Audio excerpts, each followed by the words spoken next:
کہ جنہیں اللہ رب العالمین نے رحمت کائنات بنا کر کے بھیجا اور جن کے اوپر نبوت الرسالت کا سلسلہ ختم کر دیا، اب ان کے بعد کوئی نبی اور رسول آنے والا نہیں، جن کی لائی ہوئی کتاب آخری کتاب اور ان کی لائی ہوئی شریعت آخری شریعت ہے، اب قیامت تک انہی کی اتباع اور پیروی میں ہدایت ہے اور ان کی مخالفت میں گمراہی ہے۔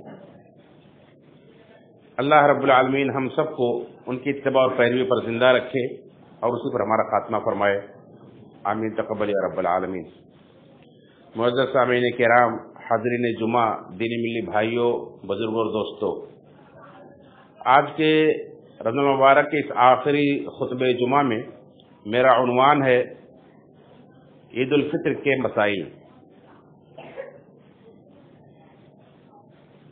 عید الفطر یہ اسلامی دو تیوہاروں میں سے پہلا تیوہار ہے، پہلی عید ہے۔ اس کے تعلق سے کچھ احکام و مسائل انشاءاللہ بیان کیے جائیں گے، لیکن اس سے پہلے ہمیں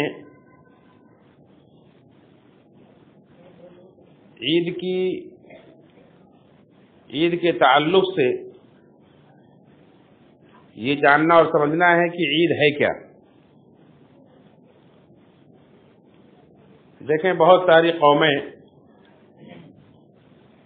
تیوہار مناتی ہیں، لیکن جس طرح سے آخرت کو بھلا کر کے، اللہ رب العالمین کی رضا کو بھلا کر کے صرف دنیا کے لیے وہ لوگ جیتے ہیں، ایسے دنیا میں ان کا کوئی کام جب مکمل ہو جاتا ہے تو وہ لوگ خوشی مناتے ہیں۔ دوسری بات یہ کہ ان کی خوشی منانے کا طریقہ بھی ان کا اپنا من پسند ہوتا ہے کہ وہ اپنے آپ کو خوش کرنے کے لیے، اپنی لذت و سرور کے لیے وہ کام کرتے ہیں جو انہیں اچھا لگے، چاہے اس کے اندر فائدہ ہو یا نقصان ہو۔ ناچ گانے کرتے ہیں، کھیل کود کرتے ہیں، پٹاخے پھوڑتے ہیں، چراغاں کرتے ہیں، اور نہ جانے کس کس طرح کیا کام انجام دیتے ہیں، کہیں رنگ اڑاتے ہیں تو کہیں مختلف طرح کے پروگرام منعقد کرتے ہیں، جیسا کہ آپ دیکھتے ہیں۔ نہ تو اس کے پیچھے کوئی حکمت اور کوئی فائدہ نظر آتا ہے، اور نہ ہی ان کے اندر کوئی شعور ہے۔ لیکن ہم مسلمان ہیں، اللہ رب العالمین نے ہمیں جو احکامات دیے ہیں ان سارے احکامات کے اندر حکمت ہے، ہمیں اس کے فائدے و نقصانات سے آگاہ کیا گیا ہے، لہذا ہمارا طریقہ شعور والا ہونا چاہیے کہ ہم کوئی کام کرتے ہیں تو کیوں کرتے ہیں اور ہمیں کیسا کرنا ہے۔ یہ دو چیزیں اگر ہم سمجھ لیں تو ہماری زندگی صراط مستقیم پر چلنے لگے اور ہماری زندگی کامیاب ہو جائے۔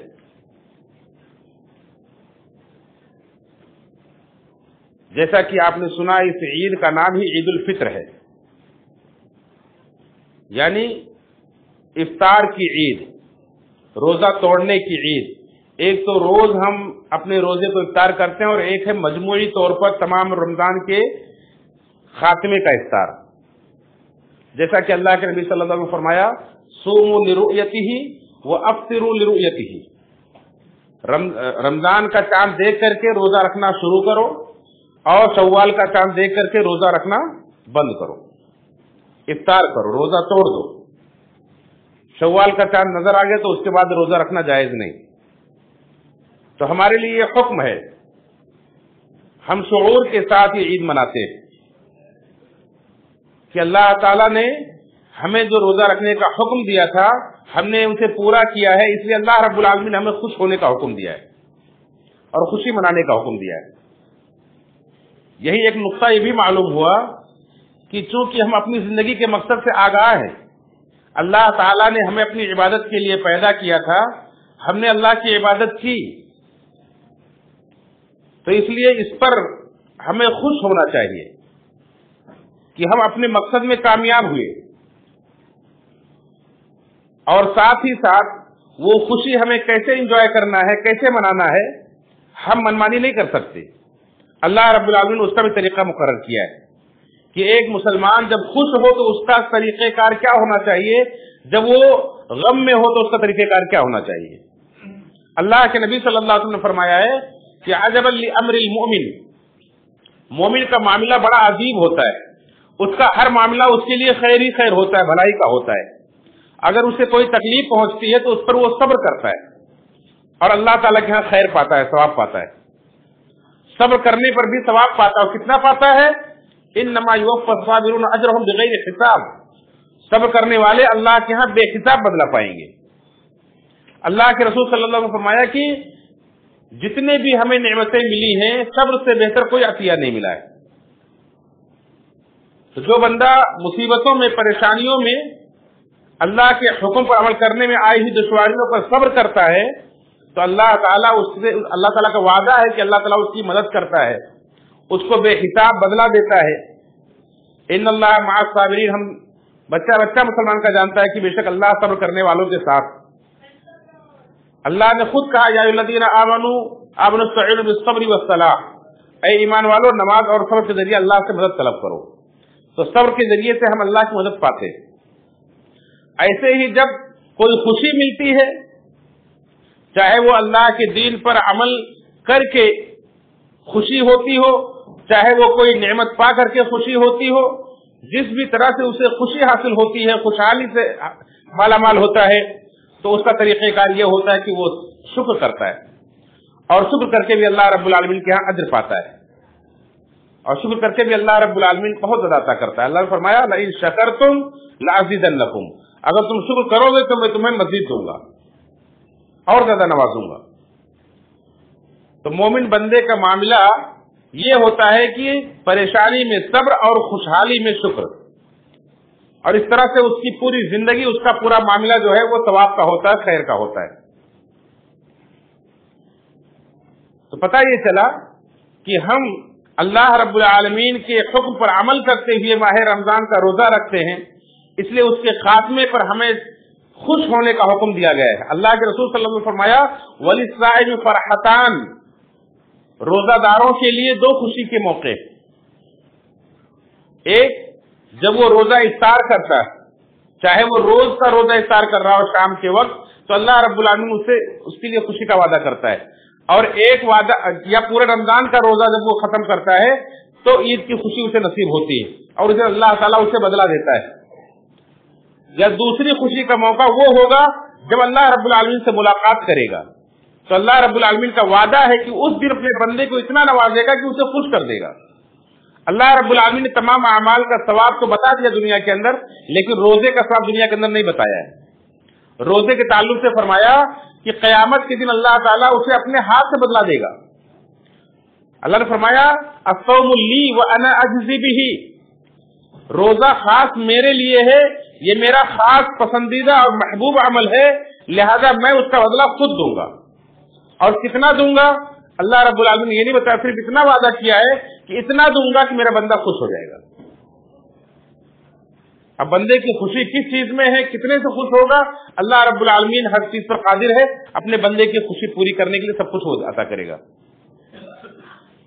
تو پتہ یہ چلا، یہ بھی نقطہ معلوم ہوا کہ دراصل یہ عید الفطر کی خوشی جو ہے روزے داروں کے لیے، جنہوں نے روزہ رکھا ہی نہیں تو ان کے لیے خوشی کا کیا موقع، وہ کس بات کی خوشی منائیں، انہیں کیا ملنے والا ہے؟ میں نے کہا کہ ہم شعور کے ساتھ جیتے، سارے اعمال شعور کے ساتھ انجام دیتے ہیں۔ آپ روزہ جو رکھتے ہیں کوئی رسم نہیں ہے، عید مناتے کوئی رسم نہیں ہے دوسروں کی طرح سے کہ بس ہم نے ایک رسم ادا کر لی، اس کا فائدہ نہیں معلوم، نقصان نہیں معلوم۔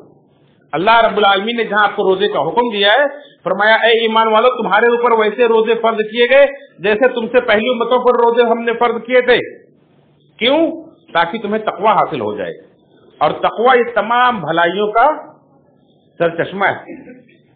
جسے تقوی حاصل ہو جاتا ہے تو اللہ تعالیٰ اس کے لیے اس کے ہر معاملے کو آسان کر دیتا ہے، وَمَن يَتَّقِ اللَّهَ يَجْعَل لَّهُ مِنْ أَمْرِهِ يُسْرًا، اس کے سارے کام آسان ہوں گے، دنیا کے بھی آخرت کے بھی.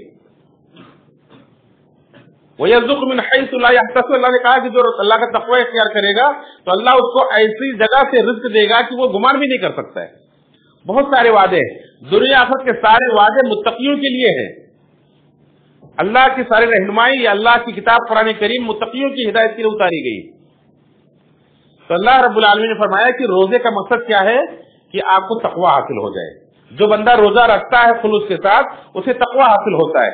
پھر بھی اللہ تعالیٰ نے رخصت بھی دیتے ہوئے فرمایا کہ تم میں سے جو بیمار ہو مریض ہو تو دوسرے دنوں کے اندر پوری کر لیں. یہ گنتی کے چند دن تو ہیں، کہاں مشکل ہے، لیکن پھر بھی تمہاری رخصت ہے کہ اگر بیماری کو جیسے سفر کی وجہ سے روزہ چھوڑنا پڑے تو چھوڑ دو، بعد میں رکھ لو. جو لوگ بالکل پریشانی میں مبتلا ہو، نہ رکھ سکتے ہو، انتہائی بوڑھے ہو گئے ہوں یا ہمیشہ مریض رہتے ہو، ایسے لوگ روزے کے بدلے فدیہ دے دیں، لیکن بلا وجہ روزے مت توڑو. روزہ رکھنا تمہارے لیے بہتر ہے، ایک آدھ بھی تم اس کو جانو. پھر آگے اللہ نے فرمایا کہ رمضان کا مہینہ بھی کوئی عام مہینہ نہیں ہے، یہ وہ مہینہ ہے جس کے اندر ہم نے قرآن نازل کیا ہے. وہ قرآن جو لوگوں کے لیے ہدایت ہے، جس کے اندر حق و باطل کی واضح نشانیاں ہیں، جو فرقان ہے، حق و باطل میں فرق کرنے والی کتاب ہے. اللہ نے فرمایا تو تم میں سے جو بھی اس مہینے کو پائے اسے چاہیے کہ روزہ رکھے. یرید اللہ، اور جو تم میں سے بیمار ہو یا مریض ہو تو دوسرے دنوں میں رکھ لے. اللہ فرماتا ہے کہ اللہ تمہارے ساتھ آسانی چاہتا ہے، سختی نہیں چاہتا ہے. وہ چاہتا ہے کہ تم گنتی کے دنوں کو پورا کرو، اللہ کی بڑائی بیان کرو، اللہ کا شکر ادا کرو.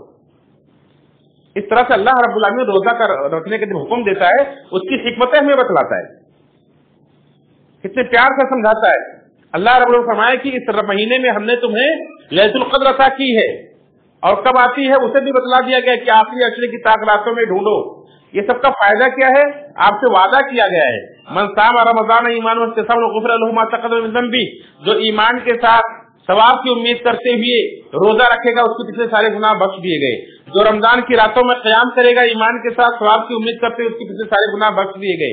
جو لیلۃ القدر میں قیام کرے گا ایمان کے ساتھ ثواب کی امید کرتے ہوئے اس کے پچھلے سارے گناہ بخش دیے گئے. یہ وعدہ کیا گیا ہے.